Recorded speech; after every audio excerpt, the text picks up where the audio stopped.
KevCentral is a channel centered around affordable cycling, mostly big box bikes. Though sometimes I look at bikes that cost a bit more and may be available at a local bike shop, but could still be considered entry level or affordable, like the Marlin series from Trek. I'm regularly asked about the Marlin series, so I wanted to give my viewers a look at what makes up a $550 Trek, the Marlin 5.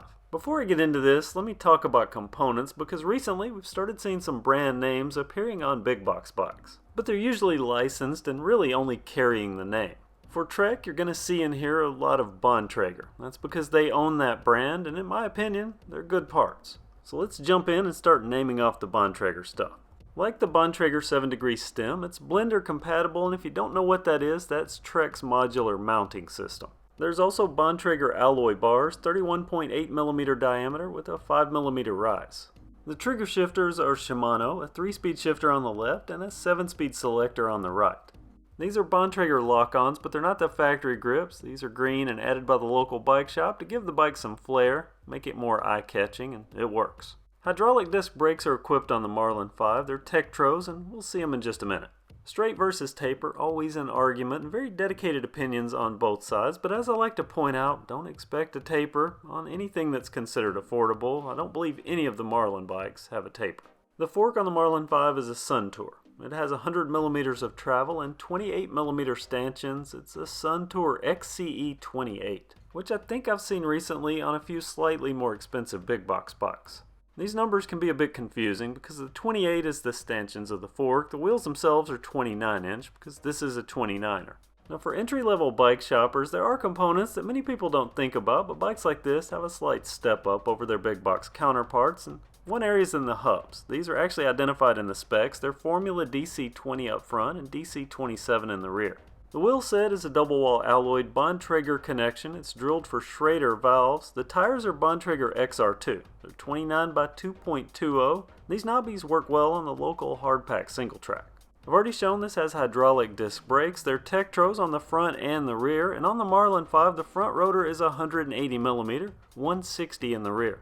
The Marlin 5's frame, it's modern looking with internal cable routing. And these are sized frames. It is a local bike shop bike, and each size is carefully engineered. The geometry specs are available on the website, and there are 7 sizes for this frame. The local bike shop told me that in 2020, Trek is going with letter sizing, like M for medium, L for large, and so on, instead of the inch sticker sizing they've previously used. But on the early 2020 models, such as this one, some still had the inch sizing. This is a 19.5, so this is a large.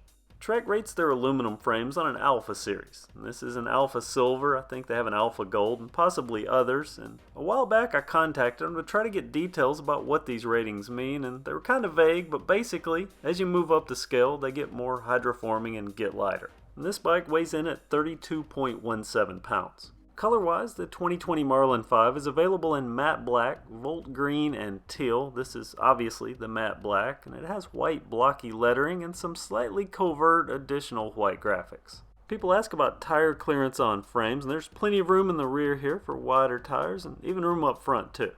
Factory pedals are black nylon platforms, and like the grips, these are added by the local bike shop to make this more eye-catching, and in this case, they're green race-face chesters.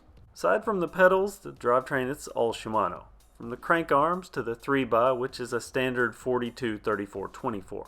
Now this is riveted like the 3x on a cheaper big box bike, but the metal here is going to be a bit stronger. And also like big box bikes, there are Tourney derailleurs. Now we don't see a Tourney up front all that much on cheaper bikes, but this rear derailleur, this is the exact same model we see on $150 big box bikes regularly here on KevCentral. So at $550, I would like to see something at least one step higher. Like they did with the rear gearing, this is 7-speed, but it's a 7-speed cassette. Previously, the Marlin 5 has had a 7-speed freewheel, which I've been critical of. And I think there's still Marlins that are being shipped with a freewheel because they have one at the local bike shop that's recently been put on the shelves. That said, the specs on the Trek website now state that this is an HG200 12-32 tooth cassette, so maybe they've had a realization. Because as we've discussed here on KevCentral, big box bikes are improving, so products like the Marlin 5 are going to need to adapt to stay ahead. Rounding out the drivetrain is a bottom bracket. It's a standard sealed cartridge, 73mm.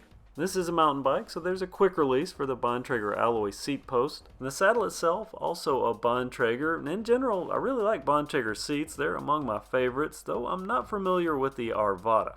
So as you can see, the Marlin 5, it looks like a decent bike. There's some nice and some areas that I think further updates would fully justify the price in today's market, but that $550, it also pays for the name. I mean, it is a Trek and also the local bike shop experience. You put those three together, price, the brand, and the local bike shop, and I understand why the Marlin 5 is a popular choice for entry-level mountain bike riders at the local trails. I also know there are a lot of KevCentral viewers that ride Marlins and are quite content. And then there's Project Comp, my modified Schwinn aluminum comp. I'll soon be unveiling Stage 2, and this is my target for where I want it to stack up. I also want to give a quick shout out to my local bike shop for giving me access to look at this bike, and it's the Spinning Spoke in Florence, Alabama. If you're ever in town, drop by and say hi. They're a totally judgmental free bike shop that loves all bikes.